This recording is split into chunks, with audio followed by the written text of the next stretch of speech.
आमर मालिका अमृत चैनल को ओडिशावासी को स्वागत करुच्ची। आज आम भविष्य मालिका शास्त्र कल्कि अवतार प्रभु विषय किसी नूतन कथा अमृत को श्रवण करवा। चलतु एवं शुणा। भक्ति कले भाव हेले अंतलेश पाइब महिमा सागर एमही मंडले होई अछंती नाव। ये कल्कि लीलाखेला महाप्रभु श्री जगन्नाथ कलिजुग अंतिम समय बेलू जहाँ धरापृष्ठ करेंगे जो मानवीय लीलाखेला आम सम्मुख को आसो बोली भविष्य मालिका शास्त्र रे उल्लेख रही।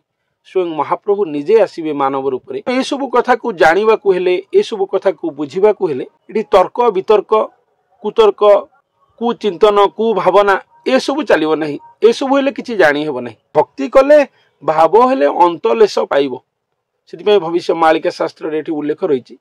भक्ति भाव ताहले भावग्राही को आम जापर जो लीलाखेला हेब से विषय जानी हेब ना किसी भी जानी हेब ना। अंतलेश पाई हेब बोली कहुई कारण से अनंत कौन सी अंत ना सी असीम सागर महिमार सागर बोली ठाकुर निज कहते सागर विषय कौन आम जापर तेणु ताहले से कृपा करेंगे आमको जनइबे अक्षर विषय आम जापर। यह ही एठारे भविष्य मालिका शास्त्र ही वर्णना कर महिमा सागर एमही मंडले होइछंती नाव।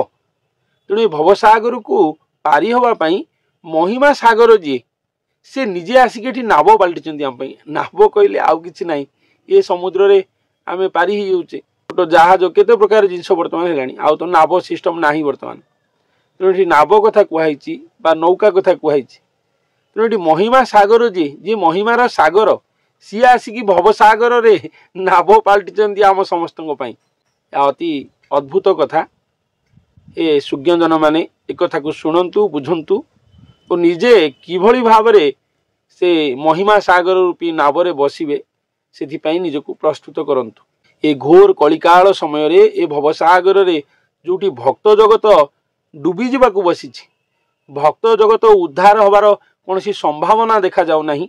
सेठी साधारण जनजनता कथा कहवा तो बाहुल्य अटे बा न कहवा भल।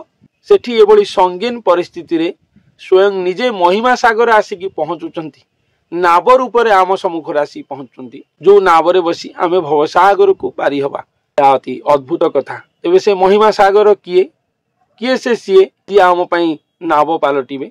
चलतु पुणी शुणा। निशब्द मंदिरे थिला मुद्रित द्रवियासी हेला भाव अवना मंदिर विजय श्रीगुरु भजुथिले भाग्य।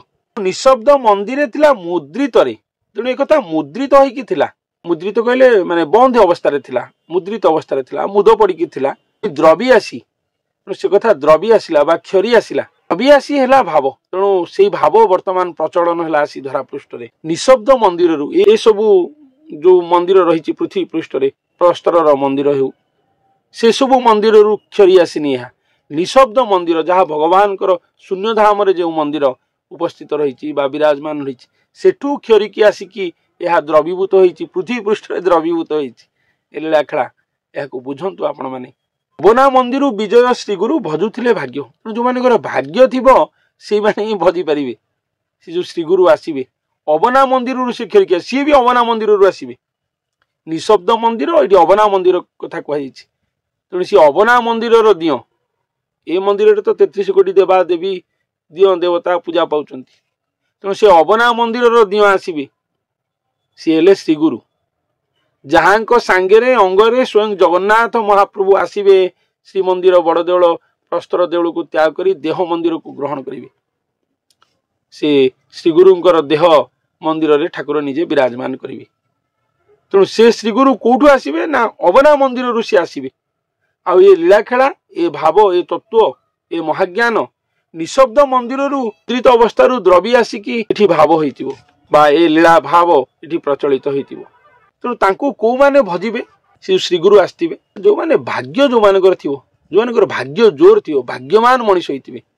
भाग्यवान मनीष माने खाली कोन जो मानक पाखरे सुना रूपा टंका पैसा चाकरी बाकरी रही से माने भाग्यवान ना ना। भाग्यवान मनीष कहले जो माने प्रभुपाद रे समर्पित मनीष होइतिबे जो माने सबले प्रभु प्रभु गुरु गुरु होउथिबे जो मनीष माने सत्पात्र जो मान कहुई जो मैंने निजर पात्र को निजे परिष्कृत करेंगे संस्कारित करेंगे जो मैंने प्रभु प्रीत्यर्थ जो मान आखिर लुह झरुव जो मैंने प्रभुंर भक्त जो मैंने ସେଇମାନେ ହିଁ ଭଜିବେ ତାଙ୍କୁ, ସମସ୍ତେ ନୁହଁ।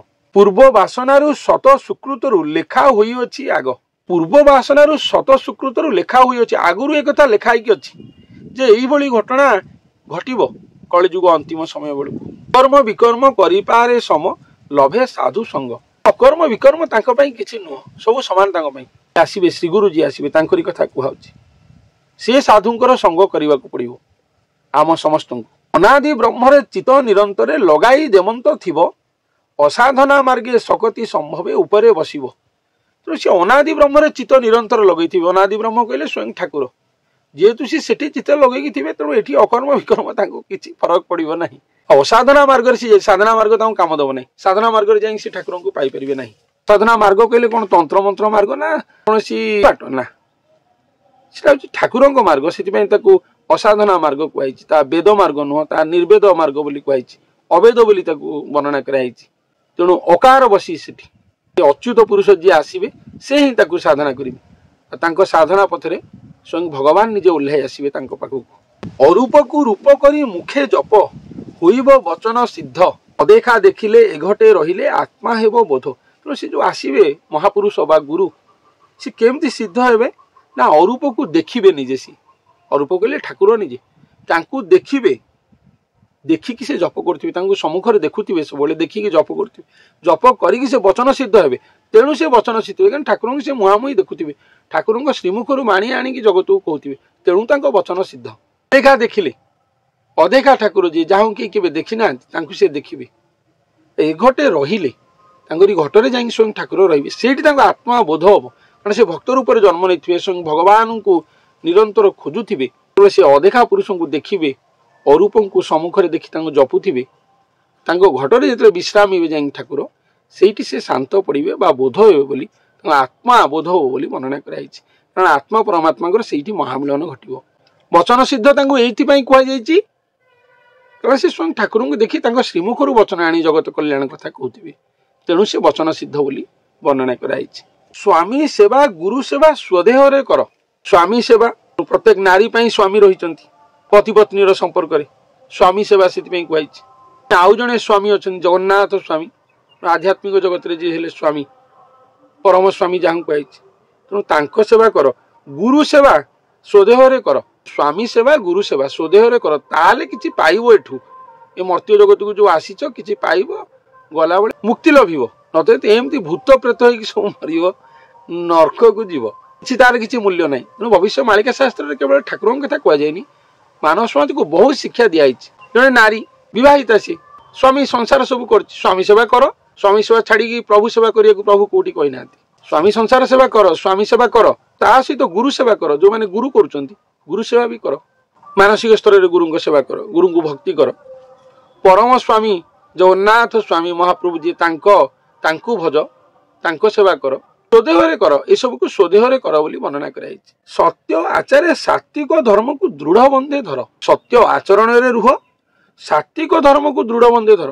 ତେଣୁ ସାତ୍ବିକ ଧର୍ମାନୁଲମ୍ବୀ ସମସ୍ତେ ହୁଅ। ସାତ୍ବିକ ଧର୍ମାନୁଲମ୍ବୀ ନ ହୋଇକି ପ୍ରଭୁ ସେବା ଗୁରୁ ସେବା କଲେ କିଛି ଫଳ ମିଳିବ ନାହିଁ। ରଜତମ ଯୋଉ କଥା କୁହାଯାଇଛି, ସାତ୍ବିକ ଆଚାର ବିଚାର, କାରଣ ସ୍ୱୟଂ ମହାପ୍ରଭୁ ଯିଏ, ସେ ହେଲେ ପିଓର ଭେଜିଟେରିଆନ୍, ସମ୍ପୂର୍ଣ୍ଣ ଶାକାହାରୀ ନିରାମିଷାସୀ। ଜଗନ୍ନାଥ ମହାତତ୍ଵ ଯୋଉ ରହିଛି, ମହାପ୍ରଭୁଙ୍କର ତତ୍ଵ, ଯୋଉଠି ମହାପ୍ରଭୁ ସ୍ୱୟଂ ନିଜେ ଜଗତର ନାଥ ଯିଏ, ସେ ନିଜେ ନିରାମିଷାସୀ, ସମ୍ପୂର୍ଣ୍ଣ ସାତ୍ବିକ ଆହାରୀ, ସମ୍ପୂର୍ଣ୍ଣ ସାତ୍ବିକ ଆହାର ଯିଏ କରନ୍ତି, ସେ ଖାଉଛନ୍ତି ସେ ମହାପ୍ରଭୁ। ତେଣୁ ତାଙ୍କୁ ଉଚ୍ଚିଷ୍ଟ ଶ୍ରୀ ମହାପ୍ରସାଦ ବୋଲି କୁହାଯାଉଛି। ସବୁ ତ ସାତ୍ବିକ ଭୋଗରାଗ।